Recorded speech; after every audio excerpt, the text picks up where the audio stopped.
Welcome back, Mornings with Mike here on The Voice, 8:30 a.m. WEEU and 830WEEU.com. The 8th annual Reading Blues Fest just around the corner. Get to readingbluesfest.com for a complete schedule. And joining us here on the show this morning is Mikey Junior from the Mikey Junior Band. You're going to have a lot of chances to see Mikey at the Reading Blues Fest. He'll be on the Cheers Blues Jam at the DoubleTree, as well as the Welcome Party on the 21st. And also the Cheers Blues Jam again on Saturday the 22nd at 10 o'clock. So they're keeping you busy at the Reading Blues Fest this year, Mikey. I'm happy to be here. I'm happy to be busy. And I'm happy to play this harmonica right here. That's what You are a harmonica player. We're going to get to that in just a bit. But you were telling me before we got started, born in New Jersey, in Trenton. Yep. But now you're a Pennsylvania guy down in the Philly area in Bucks County. Yep, absolutely. I live in Bucks County. A member and a board member of the Bucks County Blues Society for a long time.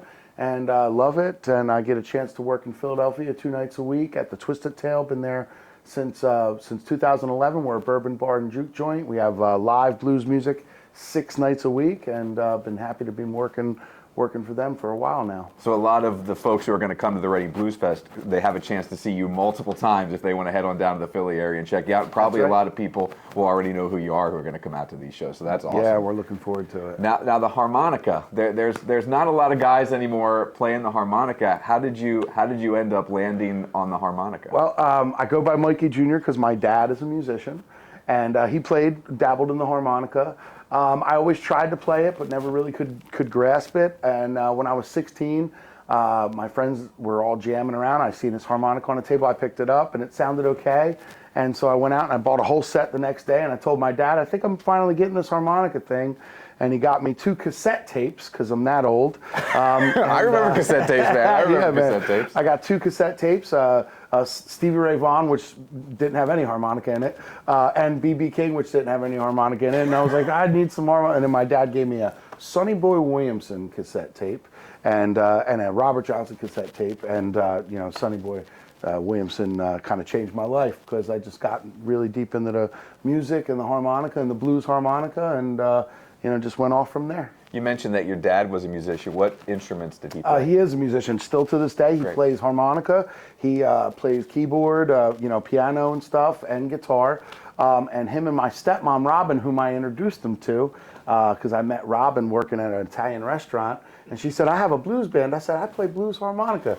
So she hired me for my first gig. He showed up, he sang a song, and they've been together ever since. Wow, so you're a matchmaker too. Yeah. So, it's been... So he played a bunch of different instruments. What was it about the harmonica do you think that always just kind of caught you right? Because you said you tried to dabble in it for a while, but could never pick it up early on. Yeah, he would always have them laying around, and I'd try to pick one up, and I would never really be able to make the sounds that he made on it.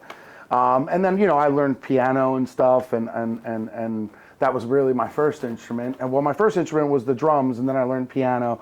And then harmonica was the one that kind of captured me, and really I was interested enough to learn, I guess. And you did say that you are self-taught. Yes. From listening to those cassettes. So how much time did it take you? Where did you practice? Like, what did you just play along with? I'm still teaching myself. So yeah, I'm still teaching myself. And to my, I probably shouldn't be saying this, but I learned to play while driving a lot, So, I learned to play while driving, keep my elbows on the wheel. Like a good friend of mine, John Namath, has a song out that he says that. He's also a blues harmonica player. He said, keep your elbows on the wheel because you're playing the harmonica. But I learned to play a lot, kind of driving. You can't do that with a guitar or a piano. So no. Good multitasking, the harmonica. Yeah. And I know you said, you didn't get it when you were younger. You picked it up when you were hanging out with some buddies and just started jamming. But you were a full-time musician and playing music professionally before you graduated high school. Yeah, I learned, so I picked it up when I was 16, and by the time I was 19, I was, playing with my dad's band and then and getting my own gigs. And then in 2002, I stopped working, I was doing real estate, and I was also doing, I was working for a real estate guy during the day, and then I was a waiter at night. And so I would come in late, and the real estate guy that I worked for would always come to see me perform. Mm-hmm. And he'd be like, you can come in tomorrow 10:30. And then finally he said, you should just not come in and play music.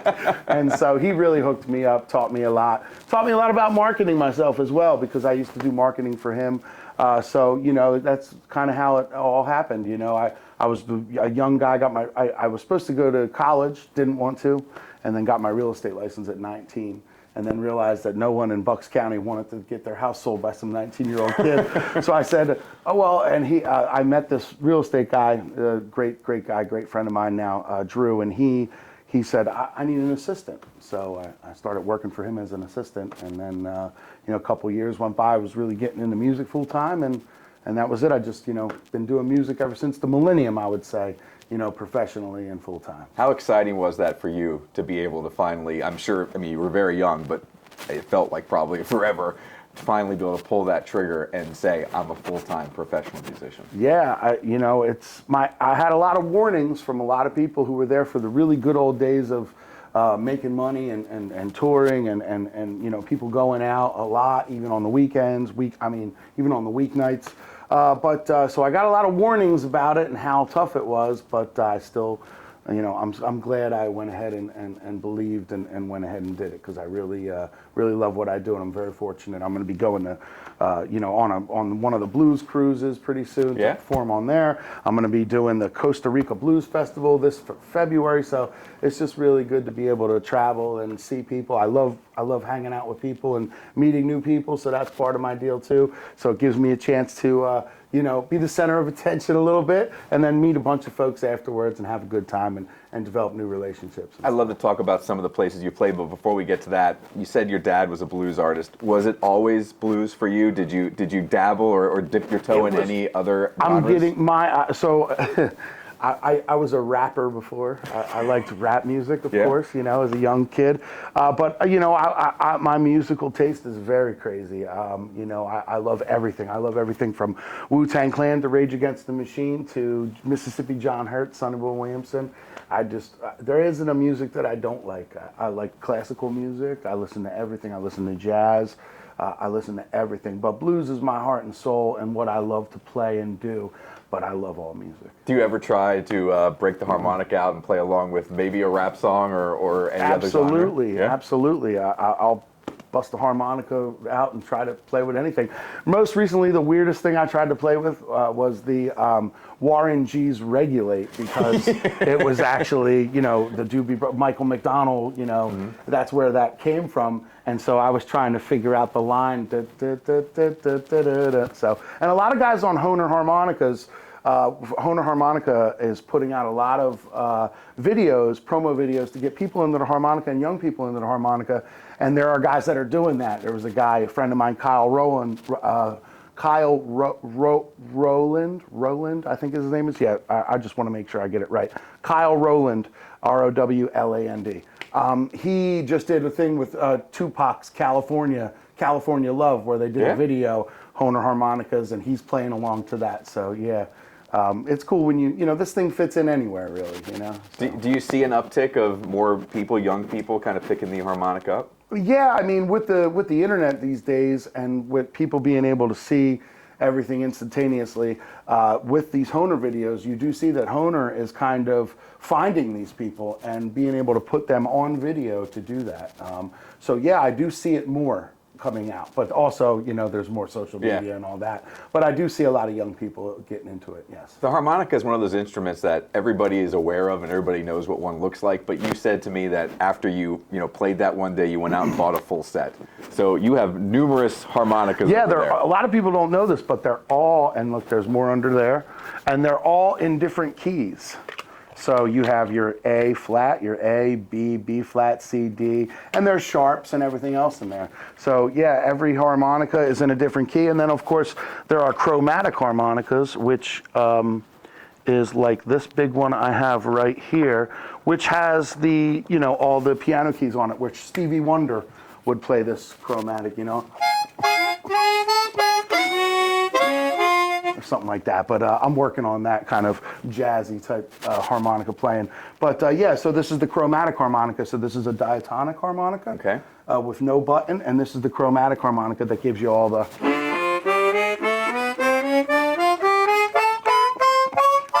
And it keeps going a little bit awesome. more. Yeah. That's awesome. Yeah, I mean, that's very, I think, educational for people like me who had no idea there was that much versatility in a harmonica. Yeah, there's a lot in there. Very cool. This has I believe, every note in the piano, this big one here. So yeah, do, re, mi, fa, sol, la, di, da, or something like that. I didn't learn that way, so I don't know. You got it all in your hand right there. As far as performing, you said you're going to be in Costa Rica, you're going on a blues cruise.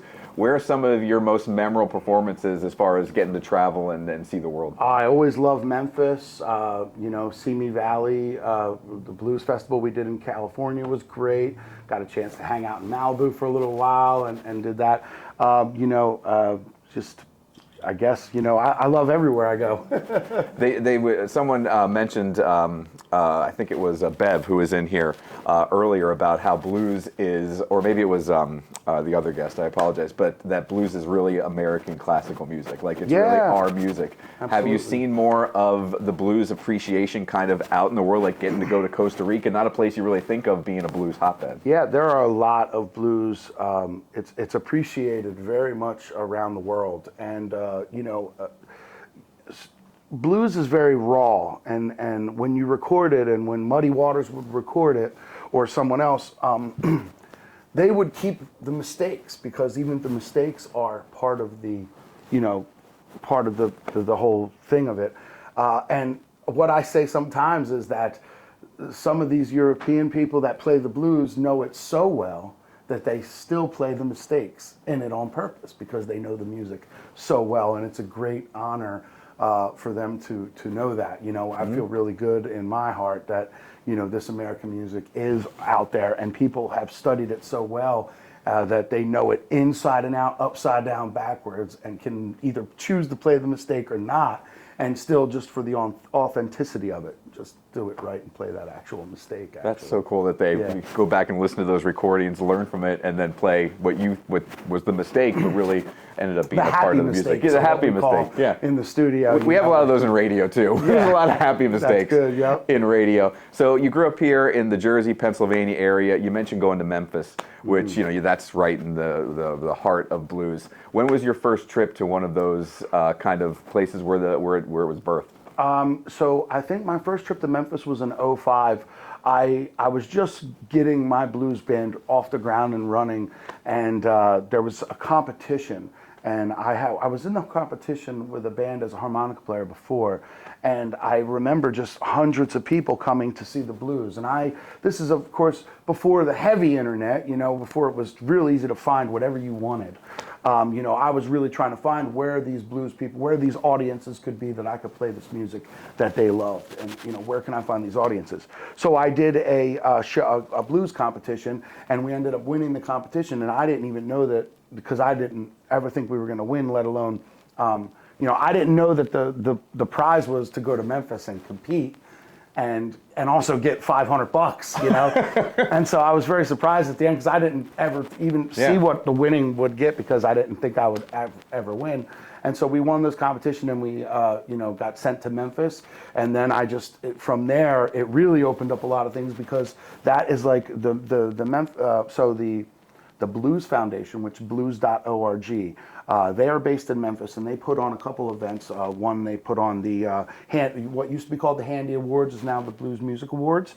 And they also do a great thing called the International Blues Challenge, where hundreds of bands from all over the world and all over the country converse in Memphis, all meet in Memphis and have this competition.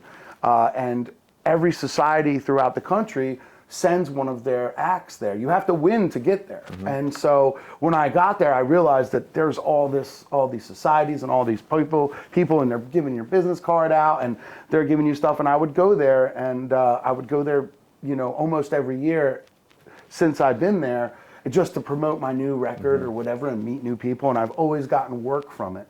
So it's great. The International Blues Challenge, which you can find out more information about at blues.org.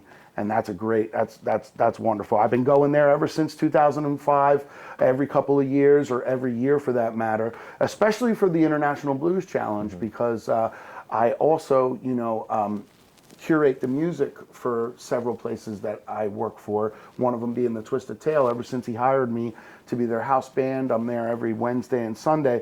I also hire all the bands that come there. So we're always looking for new, young, and upcoming talent to come and perform at our place. So I go to the Blues Challenge to check that out. And, I've met Chris Stone Kingfish there before he blew up, and I met a lot of people there that really are just getting their start, and you're like, wow. And then you see them. Selwyn Birchwood, who's with Alligator Records now. I was in the finals with Selwyn. Many people that I met down there that I formed relationships with throughout the year. So it's great. It's a wonderful thing, and I recommend anybody who's into the blues to check out blues.org and go and check out that competition. I think it's every late January, early February. Something. So it's coming up here in a couple months. Yeah, it's always around the Super Bowl. We're always like coming home on Super Bowl Sunday from that for some reason. Nothing wrong with that. Nothing wrong with that. As far as the audiences, how different were the audiences when you first got to play in Memphis compared to what you were seeing here in Pennsylvania or Jersey? I don't know. You're stumping me with that one. It's different of the audiences. Were they different? No, kind of the same. Yeah. Same. The blues is everybody. The blues is young and old. The blues is, happy and sad. The blues is everything. So, and it's really the foundation of a lot of our music. So people can go, oh wow, I didn't. I have a lot of people that say to me after the show, I didn't know I liked the blues. I thought it was supposed to be sad, but we had a great time at your show. So yeah, as far as different audiences, I see different audiences everywhere. At the Twisted Tail, we have a very young audience. We have a very young, clientele that comes in there, and they always really enjoy it. And so part of it, and part of this music, as far as jazz goes and classical, everything, it needs to be kept alive.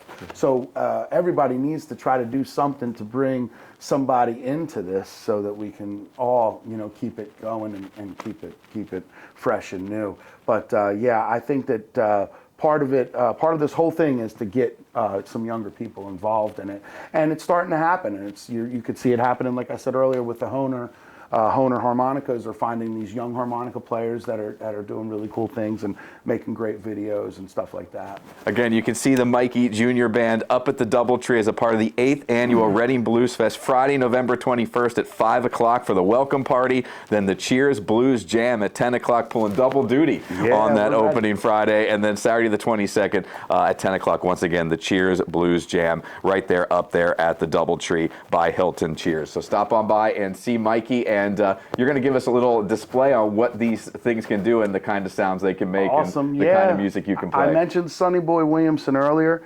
and this is a Sonny Boy Williamson song. I got a brand new record out called Tribute to Sonny Boy Williamson. I've been wanting to make this record my whole career because I really just kind of learned from him and his recordings all these years later. And so this is called Mighty Long Time. And can they get your album up on your website? Yeah, MikeyJunior.com, MikeyJunior.com. Mikey Junior spelled out, yeah. And you also have a YouTube channel. I'm on YouTube. I'm on all of your social medias. And come check me out, please. Would love to meet you and shake your hand and say hello. For more information on the Reading Blues Fest, get to readingbluesfest.com. Yeah, all right. Take it away, Mike. All right.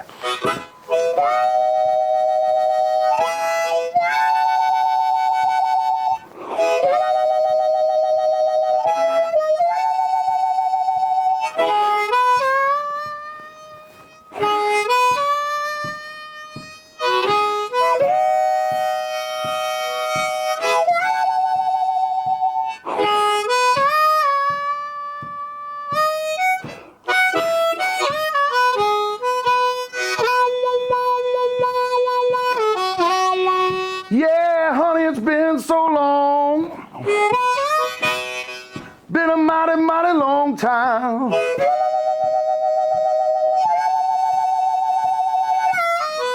Been so long. Been a mighty, mighty long time. Mighty long time. Since I seen that girl of mine.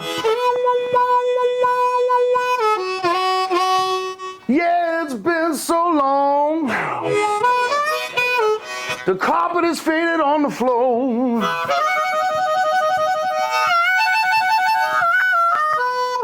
It's been so long.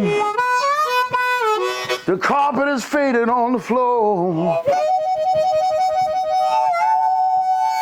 If she ever comes back to me, I won't let her leave no more.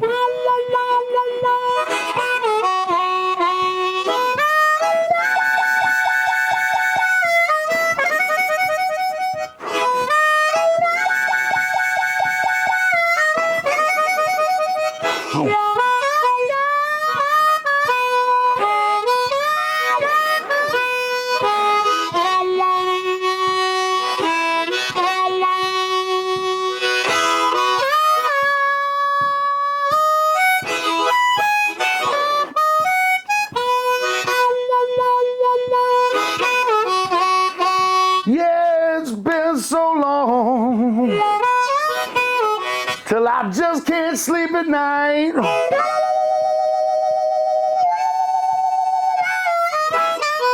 Been so long, I just can't sleep at night. I go to eat my breakfast in the morning. My teeth and tongue begin to fight.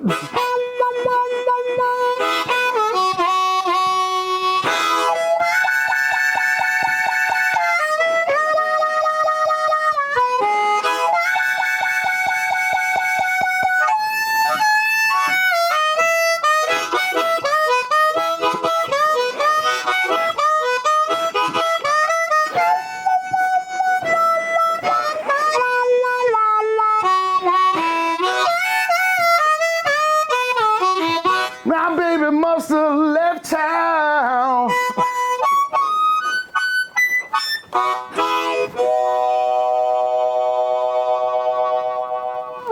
All right. Yes, man. That's so. Do you have any harmonica related injuries? Yeah, I come home with fat lips sometimes. Yeah, definitely, for sure. Awesome. Thank you. Well, thank you very much. Appreciate you guys. Thank you.